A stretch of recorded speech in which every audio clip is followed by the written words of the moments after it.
So here's why Realist News is Realist News, which also my last video. If I see a problem with a president, even one I voted for, I'm going to call it out. If I notice some things they said they're not doing, or they've changed their mind and they did this, I call it out.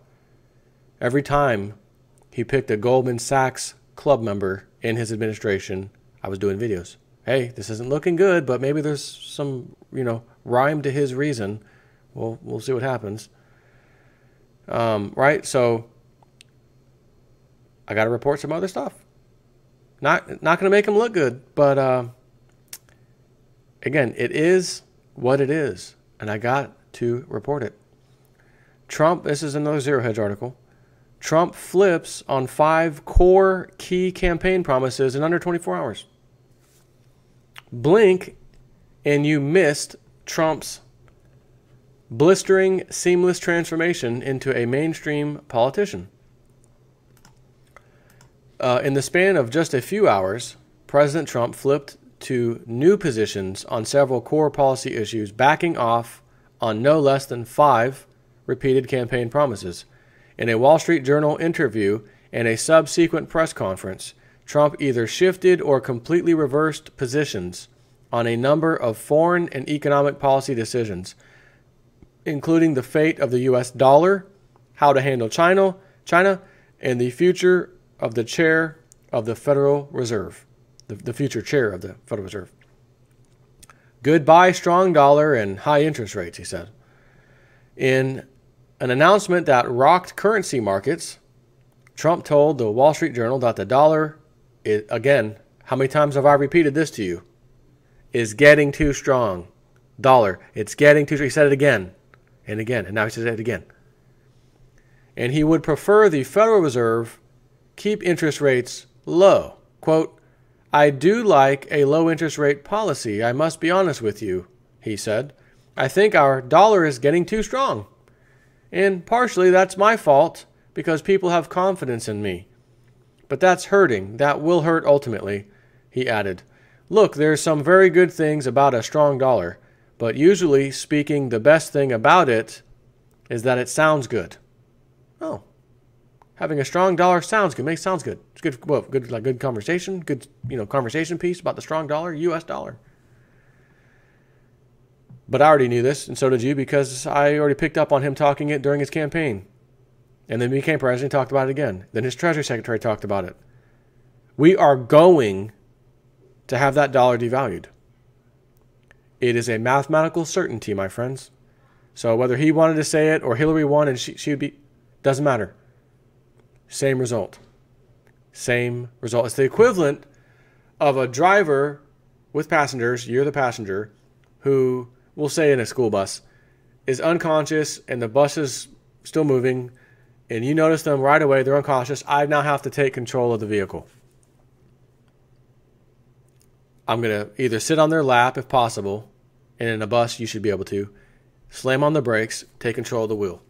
That would be a typical response. That'd be a pretty typical response. Now, if the driver is quite big, large, and you can't even get in there, then clearly you take the driver out of the seat, sit down, and rapidly press the brake pedal and stop the bus.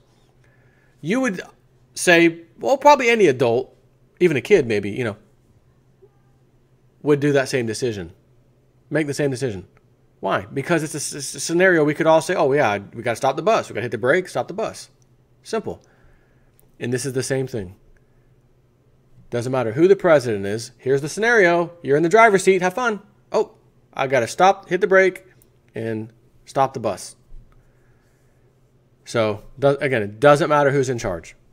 I've been saying that forever. How many times have I said over the years, doesn't matter who the president is, the country could be looked at as a train on train tracks, and the conductor is the president. And they only last 4 years, sometimes 8 years. But that's it. And a new conductor has to take control of the train.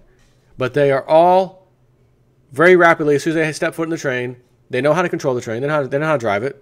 That button goes and that button stops, and we don't really have to stop for anything because we're on a train and there's nothing in our way. And these tracks are predetermined tracks. And if the tracks end off a flipping cliff with all of us on board, it won't matter which president was president at that time when the train got to the end of the tracks and we went off the cliff. That's why I say it does not matter. During his campaign, Trump had repeatedly said that a strong dollar policy would be beneficial for the U.S. economy, despite our repeat warnings that he was inevitably reverse on this, especially if and when the Goldman Circle of advisors starts providing macroeconomic advice. I'm not sure what they're talking about, but I heard him say on the campaign trail, dollar was too strong, markets are too high, it's a bubble. And then right when he became president, he said it again. So I'm not sure if maybe in the very, very, very beginning of his campaign he may have said that. It's beyond me. But anyways, it is unclear if the shift in Trump's policy will mean that U.S. economic data will now mysteriously begin to deteriorate to justify not only his request for a weaker dollar, devalued, but also to hit the brakes on Janet Yellen's plans for further rate hikes over the next 2 to 3 years. In any case, the debate over the Fed's balance sheet unwind and the trajectory of Fed hikes is now on infinite hiatus. The biggest loser here, again, are America's savers, in them pensioners, who may have been hoping, smoking hopium, that their bank deposits will finally earn some interest. As for the most notable outcome from this Trump statement is that it counters his desire for a weaker dollar with the Fed's tightening bias. Will fireworks fly as Trump realizes that Yellen's actions are prompting the strong dollar? Stay tuned for what may be the most entertaining clash yet, Trump versus Yellen. So first thing, labeling China as a currency manipulator. Trump also told the Wall Street Journal that China is not artificially deflating the value of its currency. A big change after he repeatedly pledged during his campaign to label the country a currency manipulator. Quote, "They're not currency manipulators," the president said, adding that China hasn't been manipulating its currency for months and that he feared derailing U.S.-China talks to crack down on North Korea. Trump routinely criticized President Obama for not labeling China a currency manipulator and promised during the campaign to do so on day one of his administration. Trump's declaration also means that Peter Navarro may as well pack his bags, as the Goldman Economic Advisory Team has now won its contest with the Steve Bannon Nationalist Circle. It's over, as I've discussed recently. Yellen's future. Trump also told the Journal he'd consider re-nominating Yellen to the chair of the Federal Reserve Board of Governors after attacking her during his campaign. Quote, "I like her. I respect her," Trump said. "It's very early," he said. Which, again, he said the same thing about, I met with the German Chancellor, Merkel. We had despite what the mainstream media said, we had a great talk.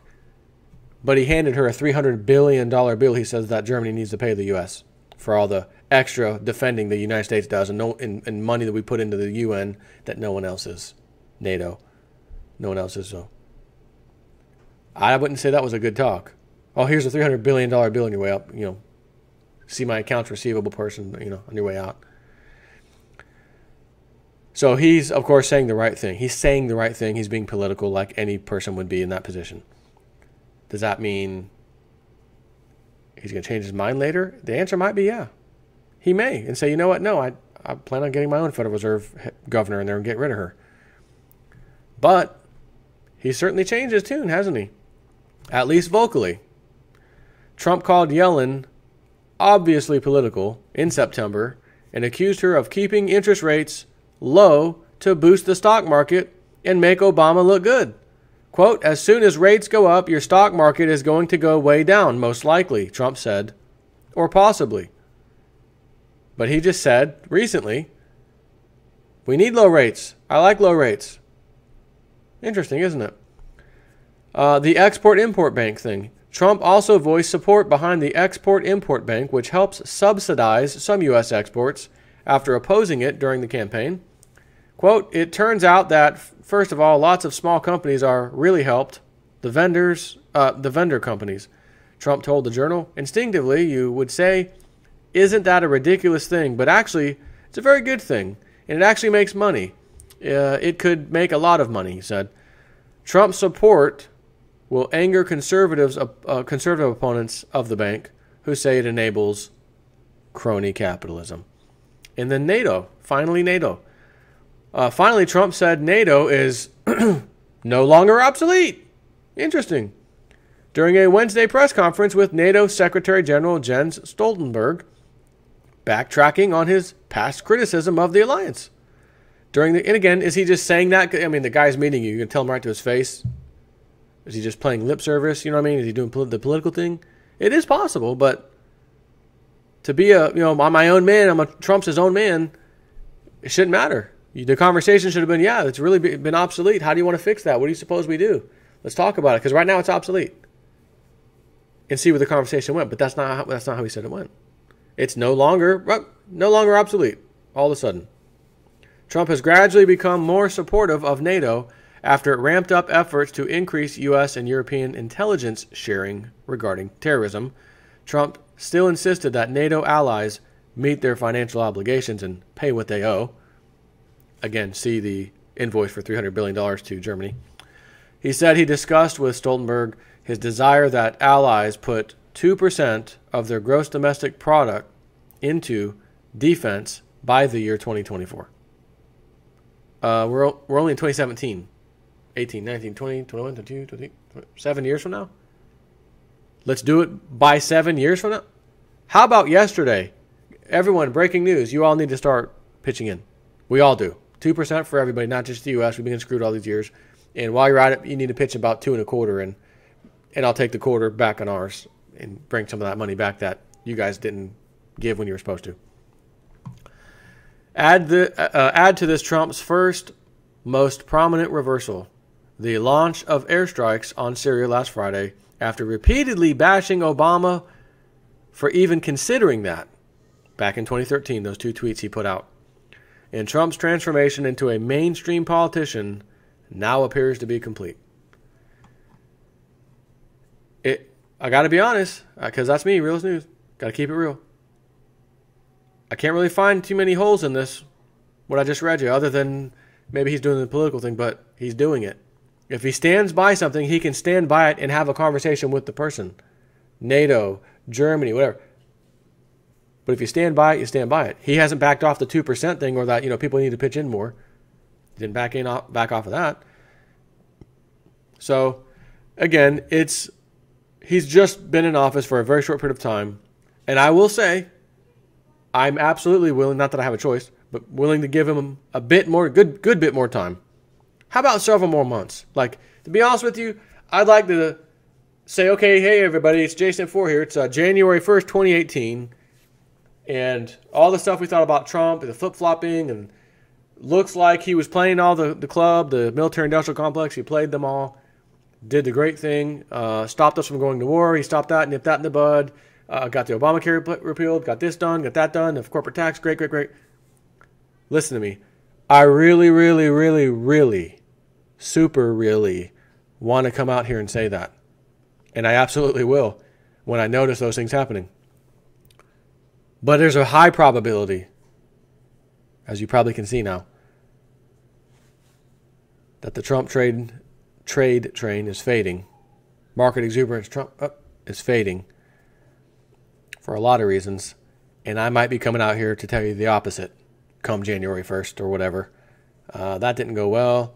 That didn't work at all. Completely reversed on that. We got stuck with the new healthcare bill. That's the same, possibly worse than the old one. Stuff like that. There's only one thing in this healthcare bill that they want to pass that I'm okay. That is the whole reason I'm okay with whatever the hell they have. Stop forcing people to buy insurance who don't want it. We don't want it for a reason, two reasons. Either A, we can't afford it, or B, we feel like we're healthy enough, we don't want to pay these outrageous prices. Whatever the reason, we don't want to pay it. don't force someone to pay something that is especially outrageous. You know, it would be a little different if it was, oh, it's just, you know, $100 a month for a family of any family, 3, 4, 5, whatever, just pick a number. Oh, it's only $100. I could pitch into that because my money's helping other people who are getting subsidized. And at $100, make it $200. I'm fine with that. But $1,000, $1,100, $1,200, oh, no, I'm not fine with that. Really not fine with that. So I won't pay it, and then you're going to say I owe you $2,000, $3,000 at the end of the year, $2,700 or so. Not okay with that either. So that's the only thing that I want to see removed, and so far that appears to be the case. But if you ever want to get back in the market, you'll pay a 30% premium to get back in. But you know what? I'm not really okay with that, but I am, as long as you don't force me to get insurance every freaking year now. Because I'm not going to do it. I'll pay the damn fine. Do the math. $1,100, $1,200 a month for a family times 12 months or $2,700 tax time you owe the government. Yeah. And even with that, it still ain't enough. Has not been enough. All of the healthcare providers, we got to raise again. Got to raise those rates again. Got to do it again. Got to do it again. Got to do it again. So, and the only way they're going to get passed is if you don't take away that part and you don't keep that, you got to keep that. Okay, so you want to keep the core pieces of Obamacare that made Obamacare unsustainable in the first place. But it's the only way we can get past. Boy, oh boy, this is the collapse of the New Age Roman Empire. It's starting. I mean, you could argue it has been starting. It's been starting as long as I've been paying attention for years now, but it's ramping up. It's really ramping up now. Take care.